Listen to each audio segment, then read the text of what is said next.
Alright, sitting up here at the rail yard. Truck's off. Got the windows down.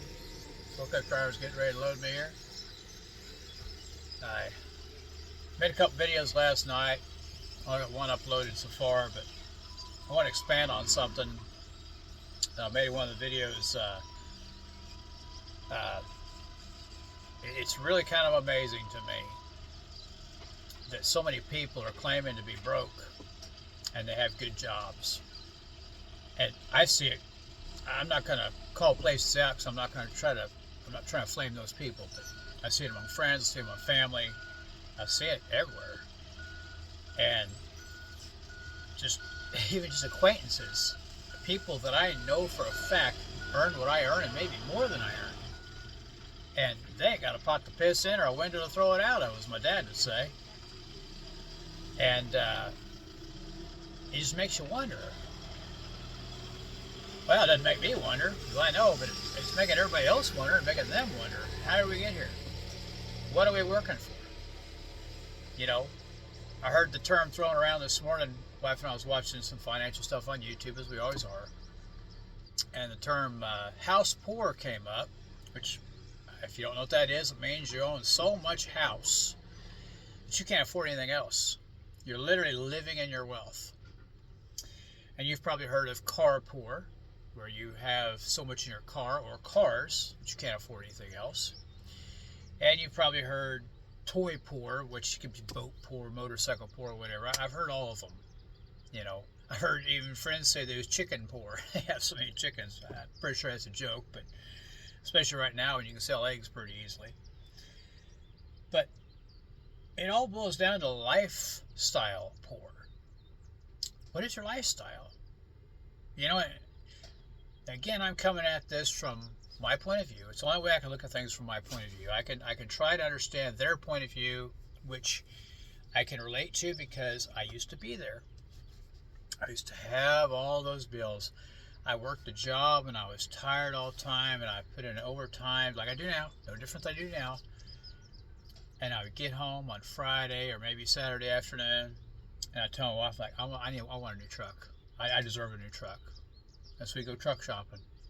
I'd buy a freaking new truck.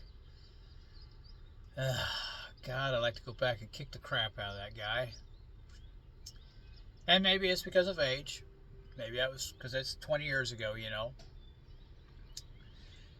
But what I had wasn't good enough, so I needed more.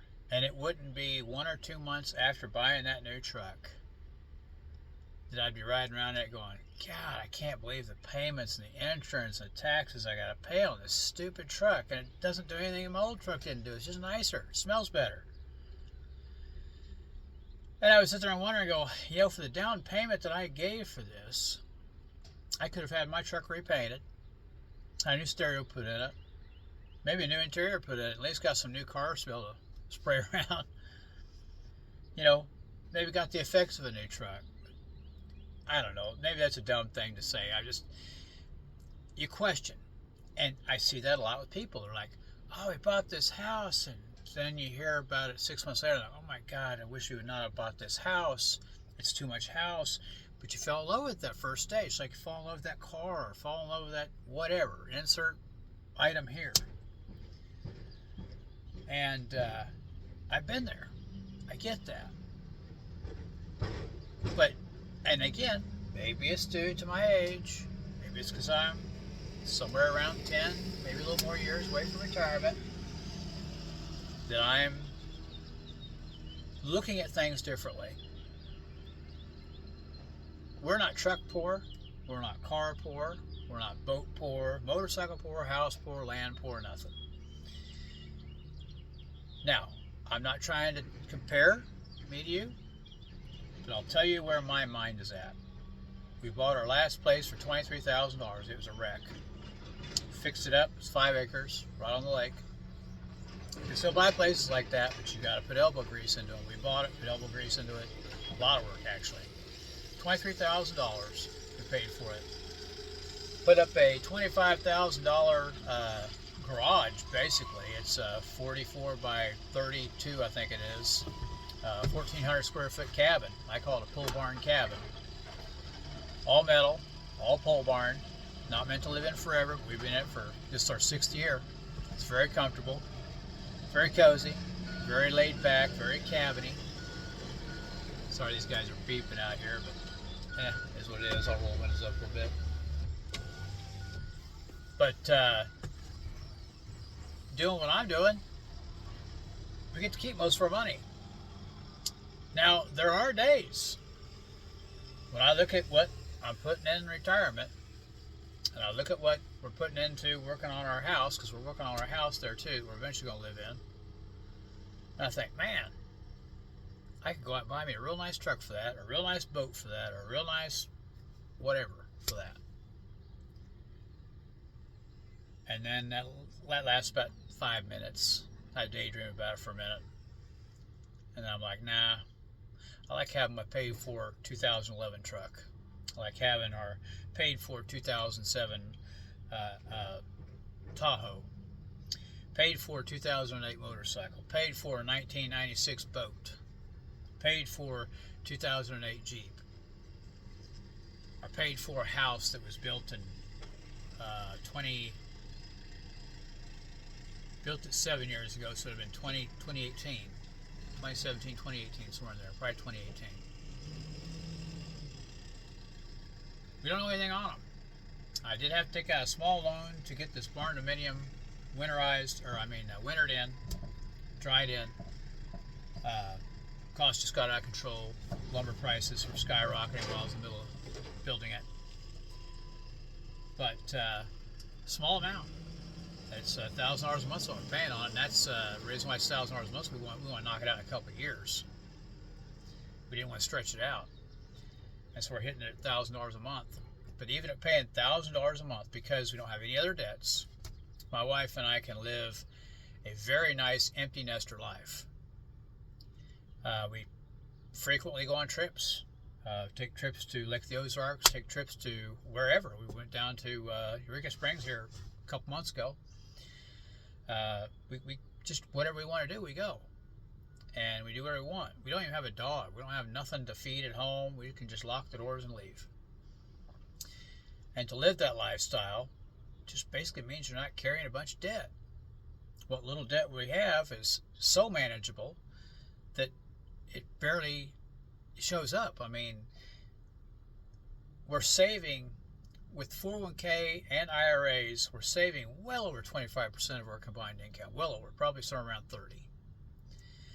This is doable for everyone. Okay? Lifestyle creep, all these things that they're putting you back are making you lifestyle poor. And you know who you are. And I'm not calling you out. I'm just saying you know who you are. Right now you're thinking, man, this whole paycheck, my whole next paycheck is going to go to pay these bills. My whole next paycheck is going to go to do this or pay this late payment, or we got to pay the interest on the credit cards. We can't afford to pay the credit cards. You know, these are daily struggles for normal people. Well, in a world of normal people, I'm asking you to be abnormal. I ain't saying you got to be like me. Be abnormal. Don't be normal. There's a better way. There's a cheaper way. And you get a lot of peace from that. The little $25,000 cabin that we built, put another $10,000 in it to make it into a home. I can't tell you how satisfying is it to sit in the middle of that thing when I'm not working, wintertime, and know that there's no payments.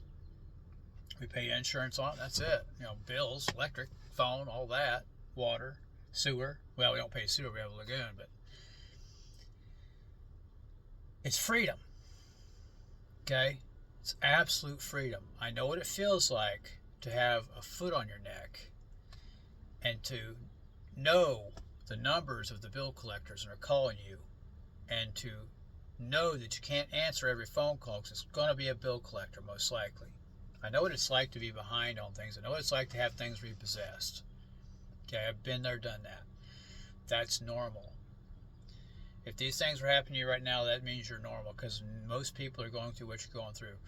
What I'm telling you is, it's not natural. We shouldn't be this way. Now, you can get mad and say, oh, the system has got me down. Bullshit. You have got you down.